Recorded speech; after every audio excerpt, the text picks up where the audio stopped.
तो आज की वीडियो में हम बात करेंगे direct second year engineering student की। जैसा कि आप सभी जानते हैं कि डायरेक्ट सेकंड ईयर इंजीनियरिंग की एडमिशन प्रोसेस स्टार्ट हो चुकी है और कैप राउंड भी स्टार्ट होने वाला है। और कैप राउंड की क्या टिप्स है, क्या ट्रिक्स है, क्या जुगाड़ है, वो मैं आपको बताने वाला हूँ ताकि आपको पहले ही कैप राउंड में अच्छा कॉलेज अलॉट हो सके। तो आप बने रहिए इस वीडियो में और इस वीडियो को बिल्कुल भी स्किप ना करें, क्योंकि इस वीडियो में मैं कैप राउंड से रिलेटेड आपको सभी टिप्स देने वाला हूँ। तो आप इस वीडियो को पूरा देखिए। टिप नंबर 1, जैसा कि आप सभी जानते हैं कि जो टॉप लेवल के कॉलेजेस होते हैं उनका कट ऑफ हर साल बढ़ता रहता है, और जो लो लेवल के कॉलेज होते हैं, जो एवरेज लेवल के कॉलेज होते हैं, इनका कट ऑफ कभी कम तो कभी ज़्यादा होता है। तो हमें ये बात याद रखनी होगी कि जो कॉलेज में हम एडमिशन लेने के लिए इंटरेस्टेड है, सबसे पहले हमें अपने मार्क्स उस कॉलेज की कट ऑफ से मैच करने होंगे, और आपको उन्हीं कॉलेज को अपने कैप राउंड लिस्ट में टॉप पे रखना होगा। क्योंकि भाई ये कैप राउंड का एल्गोरिथम है, जिन कॉलेज को आप टॉप पे रखोगे वही आपको लगने के ज़्यादा चांसेस होते हैं। लेकिन बहुत से बच्चे गलती ऐसी करते हैं कि जिनका एग्रीगेट परसेंटेज होता है 60% उनका परसेंटेज होता है, लेकिन फिर भी वो टॉप पर COEP, VGIT, VIT इस तरह के कॉलेज रख देते हैं। तो मैं आपको ये सजेस्ट करूँगा कि भाई अगर आपका परसेंटेज कम है लेकिन तब भी आप कैप राउंड में सबसे ऊपर अगर टॉप लेवल कॉलेज रखोगे तो भाई आपका नंबर कैसे लगेगा, आपका सिलेक्शन कैसे होगा, क्योंकि भाई ये लॉटरी टिकट नहीं है। लाखों बच्चे चाहते हैं कि उनका एडमिशन उस कॉलेज में हो, और सभी बच्चे चाहते हैं कि भाई हमें इस कॉलेज में हमें एडमिशन मिल जाए। बट आपको, अगर आप चाहते हो कि आपको कम परसेंटेज पे भी अच्छा कॉलेज मिले, तो महाराष्ट्र में कॉलेजेस भरे पड़े हैं। इसके अलावा बहुत से ऑटोनॉमस इंस्टीट्यूट, बहुत सारे गवर्नमेंट कॉलेजेस अवेलेबल है। तो अगर आपको COEP कॉलेज चाहिए या फिर आपको VGIT कॉलेज चाहिए, तो आप का अपनी परसेंटेज अगर ब्रांच फिर के भी कम हिसाब है से तो आपको आपको कॉलेज उस सेलेक्ट कॉलेज करना में होगा। तो हो सकता है कभी COEP में, अगर आप मैकेनिकल ब्रांच से आपने पॉलिटेक्निक कंप्लीट की है और आप चाहते हो कि आपका COEP में मैकेनिकल से एडमिशन हो, लेकिन COEP का कट ऑफ हाई है, तो मैं आपको सजेस्ट करूँगा कि हो सके तो अगर आप दूसरी ब्रांच है, जैसे कंप्यूटर हो, सिविल हो, IT हो, तो दूसरी ब्रांच का कट ऑफ हो सकता है वहाँ पर कम हो, तो आप कोशिश कीजिए कि अगर आपको उसी कॉलेज में एडमिशन चाहिए तो आप दूसरे ब्रांच के थ्रू उस कॉलेज में एडमिशन ले सकते हो। हर साल बहुत से स्टूडेंट के साथ में ऐसा होता है कि जिन स्टूडेंट का परसेंटेज कम होता है, जिन स्टूडेंट का रैंक कम होता है, लेकिन फिर भी उन्हें अच्छा कॉलेज अलॉट हो जाता है, क्योंकि वो कैप राउंड एक्सपर्ट की सलाह से खेलते हैं।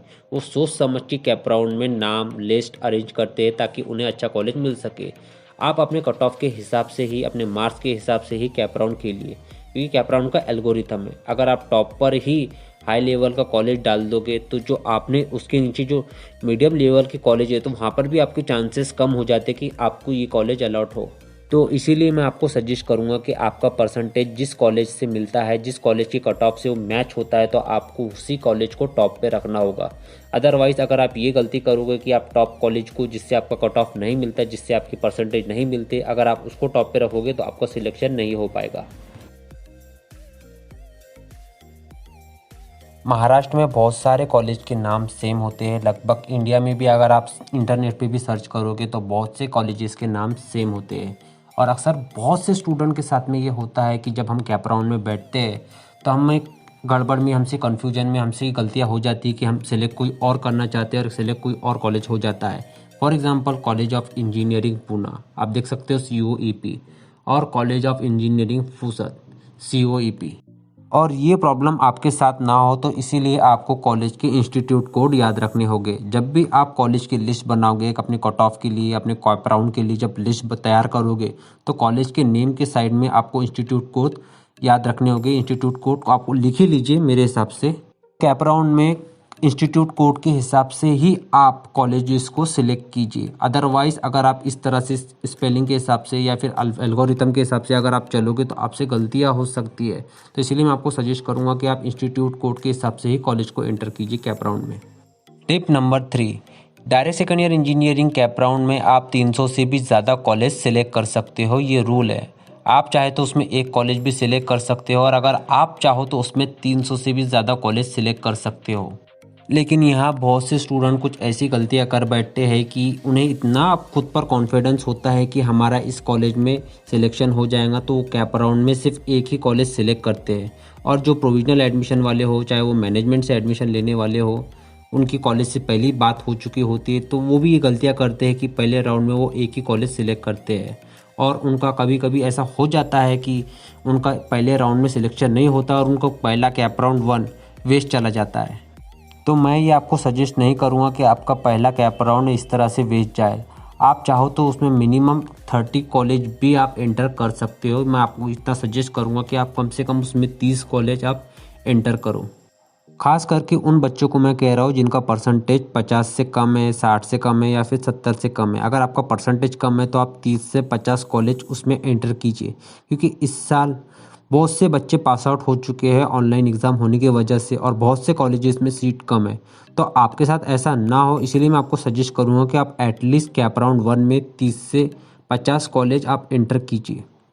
टिप नंबर 4, अगर आपका कैप राउंड 1 में ही अच्छे कॉलेज में सिलेक्शन हो चुका है तो मैं तब भी आपको सजेस्ट करूंगा कि आप कैप राउंड 2 में पार्टिसिपेट कीजिए। जी हाँ दोस्तों, अगर आप कैप राउंड 2 में आप पार्टिसिपेट करें और उसमें आप टॉप लेवल के कॉलेज को मेंशन करें, आप टॉप लेवल कॉलेज को सबसे ऊपर रखें, तो इसमें चांसेस होते हैं कि हमारा सिलेक्शन अच्छे कॉलेज में हो जाए। यहाँ ऐसा भी होता है कि अगर आपका कैप राउंड 1 में अच्छे कॉलेज में सिलेक्शन हो चुका है, अगर आप कैप राउंड 2 में पार्टिसिपेट करोगे तो वहाँ पर चांसेस है कि हो सकता है कि आपको अच्छे कॉलेज में और भी अच्छे कॉलेज में आपको एडमिशन मिल जाए। तो भाई, अगर आपको डाउन कॉलेज भी मिला हो या फिर आपको हाई लेवल कॉलेज भी मिला हो तो मैं आपको यही सजेस्ट करूँगा भाई कि आप कैप राउंड 2 में पार्टिसिपेट करें, और उसमें हो सका तो आप अपनी मनपसंद ब्रांच भी चुन सकते हो, ड्रीम कॉलेज में एडमिशन भी ले सकते हो।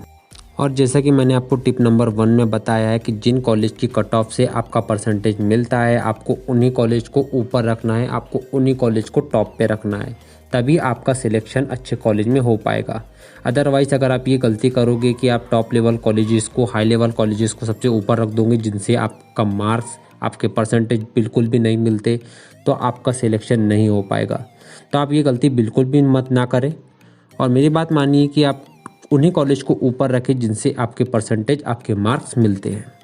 तो इसी के साथ हम इस वीडियो का एंड करते हैं। अगर आपको इस वीडियो से कुछ भी सीखने को मिला हो तो इस वीडियो को लाइक करें और चैनल को सब्सक्राइब करें, और साथ ही अगर आपका इससे रिलेटेड कोई भी सवाल हो तो मुझे कमेंट में ज़रूर बताएं, मैं सबको रिप्लाई देता हूँ।